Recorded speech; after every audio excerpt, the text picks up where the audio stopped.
রাজ্যের ভোটার তালিকা থেকে ভুয়া ভোটার সরাতে এবার নিজেই পথে নামলেন রাজ্যের মন্ত্রী তজমুল হোসেন। মুখ্যমন্ত্রী মমতা বন্দ্যোপাধ্যায়ের নির্দেশে সোমবার সকাল থেকে হরিশ্চন্দ্রপুরের মহেন্দ্রপুর গ্রাম পঞ্চায়েতের বিভিন্ন বুথ পরিদর্শন করেন তিনি। বাড়ি বাড়ি গিয়ে তিনি ভোটার তালিকা ও কার্ড যাচাই করেন, এমনকি মোবাইলের মাধ্যমে নির্বাচন কমিশনের পোর্টাল থেকে তা মিলিয়ে দেখেন। সঙ্গে ছিলেন দলের একাধিক কর্মী। প্রসঙ্গত কয়েকদিন আগে মুখ্যমন্ত্রী অভিযোগ তুলেছিলেন বিজেপি রাজ্যে ভুয়ো ভোটার তৈরি করছে এবং দলীয় নেতাদের নিজ নিজ এলাকায় ভোটার তালিকা খতিয়ে দেখার নির্দেশ দেন।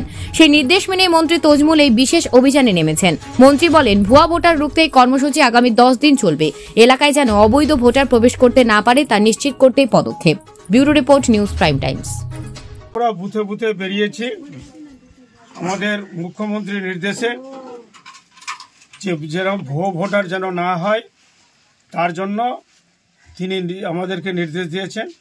তার নির্দেশ মতো আমরা বুথে বুথে বেরিয়েছি। আমরা প্রত্যেকটা জায়গায় দেখছি যে কারো যেন নাম না কেটে দেওয়া হয়, কোনো ভুয়ো ভোটারকে গুজরাট থেকে কোথাও যেন এনে প্রবেশ না করা যায়, তার জন্য আমরা প্রত্যেকটা জায়গায় আমরা দেখছি যেন কোনো রকম কেউ যেন এখানে আমাদের পশ্চিমবঙ্গে কেন ভুয়ো ভোটার কিংবা কারো নাম যেন না উঠাতে পারে, তার জন্য আমাদেরকে দিদি যে নির্দেশ দিয়েছে তার নির্দেশ মতো আমরা বুথে বুথে ঘুরছি।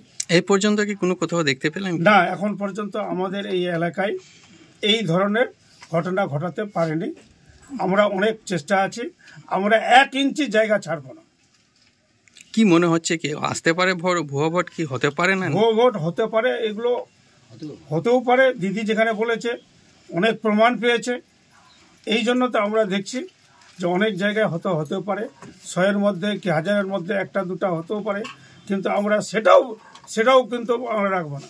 আমরা একদম প্রত্যেকটা বাড়ি বাড়ি গিয়ে প্রত্যেকটা ভোটার লিস্ট নিয়ে তার এপিক নম্বর নিয়ে মিলিয়ে মোবাইলের সাথে নামটা দেখে নিচ্ছি এবং দেখে তাদেরকে বলে দিচ্ছি না আপনাদের নামটা সঠিক আছে। কদিন চলবে এই প্রোগ্রামটা? এই আমাদের 10 দিন প্রোগ্রাম দিয়েছে, এই 10 দিনের মধ্যে এই কাজটা আমরা সেরে।